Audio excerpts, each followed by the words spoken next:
Hi there, it's Sandy, your sister and your friend.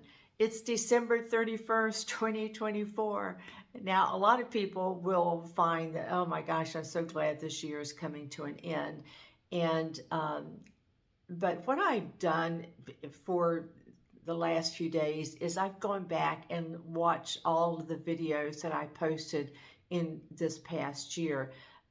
After watching about almost 50 videos, I wanted to be able to determine for myself what were the things that were most prevalent, the things that were most life transforming for me, and so that I could do a wrap up video for the year, so that I would remember these things. I know how easy it is for me to forget even the things that are most important in life. So I wanted to do this for me, but because we're on this journey together, I wanted to post it so I could share it with you as well. Now, the things that I found after going back and listening to these videos um, is that a lot of it came from A Course in Miracles. Some of the things towards the end that I'm going to share today came from my personal experiences with the Lord, but they do correlate with A Course in Miracles. Now, even though I believe all of these ideas apply to everyone universally, I don't want anybody to believe anything that I have to say.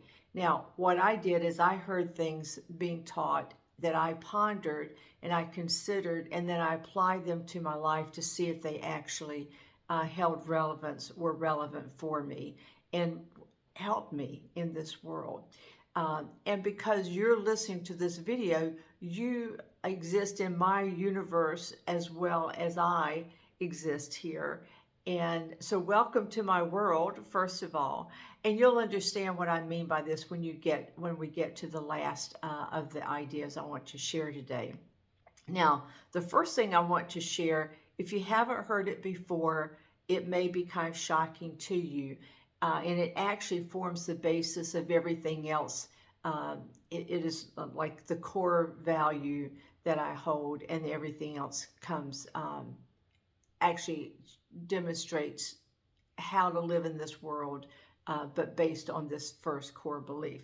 So the number one is God, and what God created is all that is real. Now, everything that exists was created by God as an expression of divine love. God is love and peace and joy, and He is the giver of life. So everything that God creates is eternal, as well as just like Him, which means it is eternal, and it's perfect and holy and joyful and infinite, just like God is. So all of creation exists within God and cannot be separated from the mind of God. And since God is the giver of life, no part of God has anything to do with disability or disease or dying or death. Because when you stop and think about it, why would the one who gives us life also have us die from this life? And since we are made in God's image just to be just like God, that means that we are eternal like God. We've always existed as a thought in the mind of God. So how can anything that's infinite and eternal die? So that begs the question, then who made up the world that we're living in? In this world where we kill each other and we get sick and we age and we eventually die. Well, that, my friend, is the work of our collective ego. Now, according to A Course in Miracles, there was a moment in time where we, all of us collectively, decided that we could be separated from God. It was a tiny mad idea that we could live apart from our Creator. And because we're creative just like God is, we were able to construct this dream world where we live now. And it was a world in which we would live in bodies, and we would, because that would reflect that we are separate, and we needed to do life on our own because we thought that we had made God mad with us. Now, of course, none of this actually happened, because we never left heaven. We're still there existing perfectly, just as we were created in the mind of God.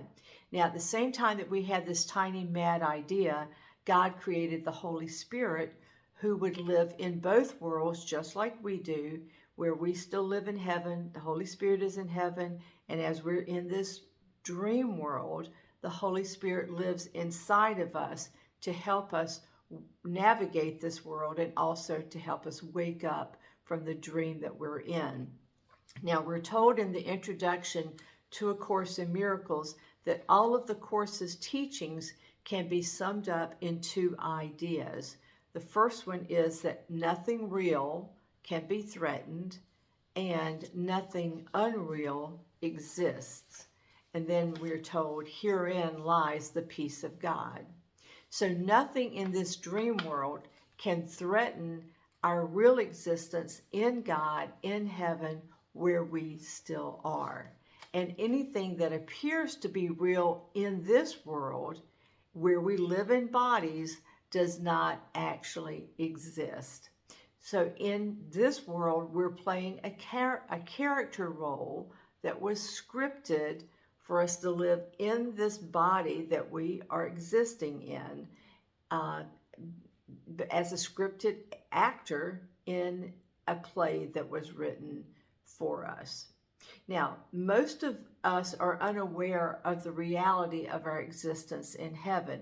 We think that we actually are the characters that we're playing. We think that we are Luke Skywalker and Princess Leia and even Darth Vader. But if we want the peace of God 100% of the time, we have to wake up from the idea that we're the character that we're playing and realize that we're all one in God. Now, once we wake up, this world will be transformed and we will return to the bliss of heaven where we actually are. Now, this was my fundamental revelation in 2024. And once I allowed myself to think that the world that we live in isn't real, then all the things that I know about God, God is love, God is peace, God is joy, God is unconditionally loves everything in creation. Once I began to allow this fundamental core idea come into my mind, then all the things about God made sense. Up until then, I never could make sense of it all. So now the next 6 ideas I want to share with you are the things that I found about how do we navigate the world, this dream world that we're living in, so that we can have the best life possible. Now, this is what I have come to realize thus far in my journey. So number 2 is forgiveness is the way to be happy all the time, no matter what is going on in the dream. Now, since the world is just an illusion made up by our collective egos, nothing that happens in this world is real.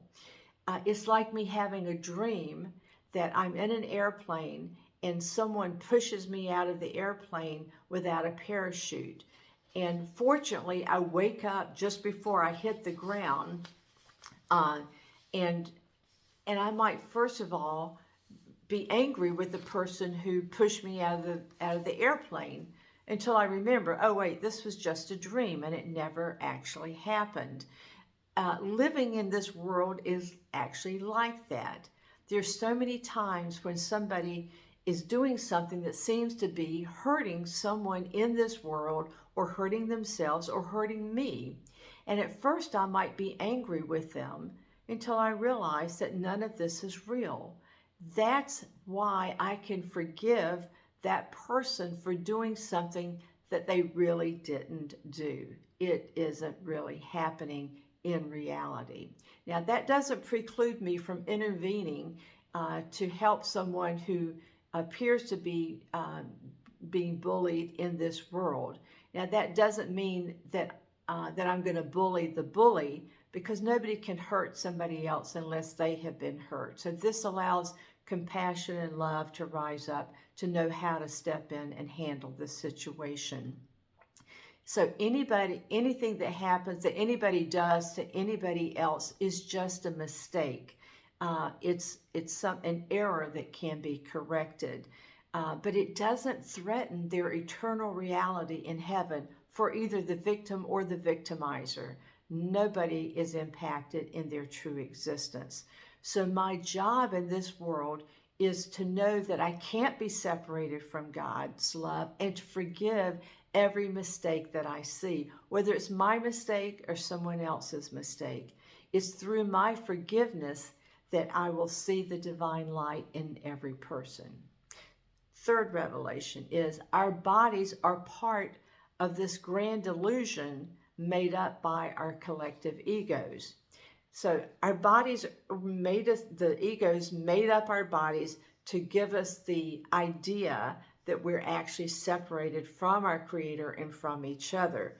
And our egos use our bodies to attack other bodies.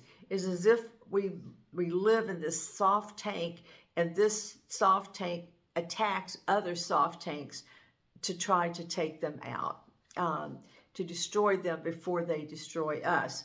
Now, fortunately, the Holy Spirit is here also to help our bodies, to use our bodies as instruments of God's love.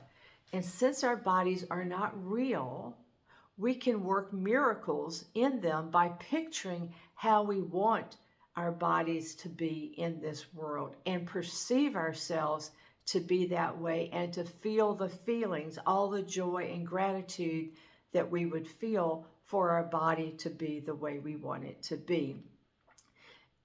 Jesus actually demonstrated this for us while he was here on the earth by working miracles to restore everybody back to health and even to raise the dead.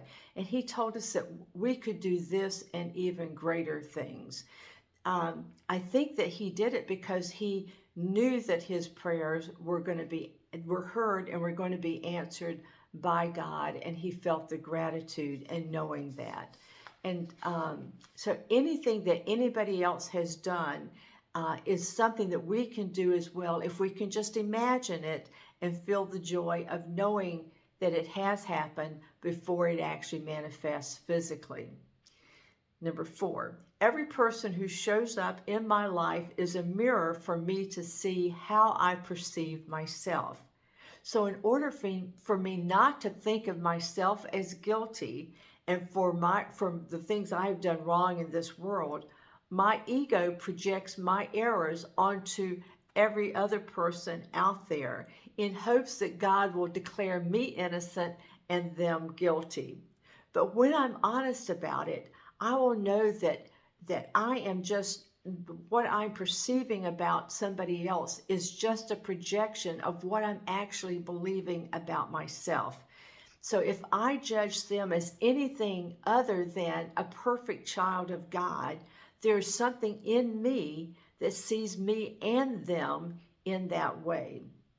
That's really a call for me to reflect on what I mistakenly think about myself and my brothers and sisters.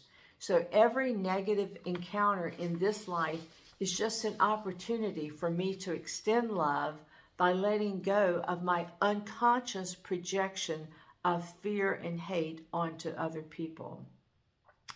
Idea number 5.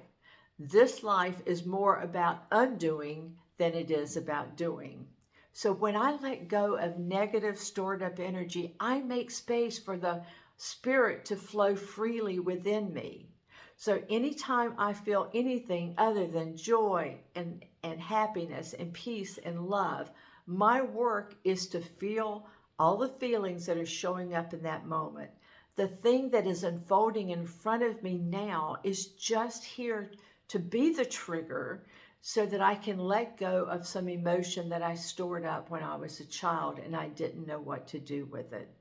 But now the universe is going to bring things in to trigger me because it knows that I'm able to handle this. I only need to be willing to look at this emotion and feel it to its nth degree, and in order for the Holy Spirit to transmute that into love. It is in this stillness that all this work will be happening. And the universe will just continue to bring up little annoyances so that I can experience letting them go. Idea number 6. The law of attraction is really the law of vibration. The universe only brings those things into my life that match the frequency at which I am vibrating. So if energy appears in front of me that wants to war against me, and I've moved beyond anger in my life as my natural state, it will be so foreign to me that I will be compelled to love it out of existence by inviting it into love and light. I heard a story about a highly evolved teacher who was being yelled at by someone who was listening to her teaching and didn't agree with it. And her only response to being yelled at was, "Well, that's a lot of energy." And by the end of her teaching, the person who was doing the yelling was actually sobbing as she held him in her arms. Now, it wasn't that this teacher didn't notice the anger that was appearing in front of her, but she was no longer aligned with anger. So there's no way that she would respond in that same way to this person. Jesus is another example. When he was being beaten and crucified on a cross, the only thing he was concerned about was taking care of his mother, who he would be leaving behind, and forgiving absolutely everybody who was part of this crucifixion experience for him. So when we live in a higher vibrational state, we simply don't resonate with the energy that doesn't match our energy at that time. And number 7, each of us contains all possible universes within us. Since I'm the only one who's had all of my life experiences, the dream world that I live in is unique to me. Nobody else shares it. Nobody else is in my mind with me. What my universe is based on is my interpretation and perception of who I am and who everybody else is in my world. And since perceptions change, I am the decision maker in my world. Every time that I let go of negative energy or love someone or something in the world, I become a new creation and live in a different universe. When I raise my level of consciousness, I raise the consciousness of the entire world because I bring everything and everybody with me. I heard Dr. David Hawkins tell us that a fisherman who's sitting in the middle of the lake, who is just appreciating the beauty of the lake and the mountains that are surrounding him, actually raises the consciousness of a child in Africa who may be dying of AIDS and starvation because his appreciation of beauty has raised that child's consciousness to have hope after death. That is how powerful we are as we come up the scale of consciousness to higher and higher states. It's through our heightened conscious awareness that we will wake up from this world of illusions and help our brothers and sisters to wake up as well. So these are the 7 revelations that were most impactful to me in 2024. And I wanted to share them with you because you are in my world, and thank you for being here. That means so much to me. And it may mean something to you on your spiritual journey. Now I'm going to go back and need to listen to this video because it's so easy for me to forget even the things that are most impactful in my life. And I'll be posting shortly a video about how I plan to use my energy in 2025. I wanted to close today by sharing something that I heard from James Twyman, which is based on a prayer in A Course in Miracles. James said this: "Give yourself wholly to the love that gives itself wholly to you. From this intimate space, all spaces are filled, and from this eternal union, all things are united as one. You are that love, and God is that love. No space exists between you and your expression of that love. It is this expressive outpouring of that love that you have longed for. And though you were unaware of its eternal flow, there was never a time in which it was unaware of you. Isn't that beautiful? Well, I hope that you got something from this that you can think about, ponder, and maybe use as we all go forward in 2025. I love you so much. Thank you for listening. I would appreciate it if you would subscribe if you haven't, and if you would hit the like button, share this video if you think it would be helpful to someone else. We're all in this together, and we're all here to wake up. I love you so much. Go and be blessed. Bye-bye.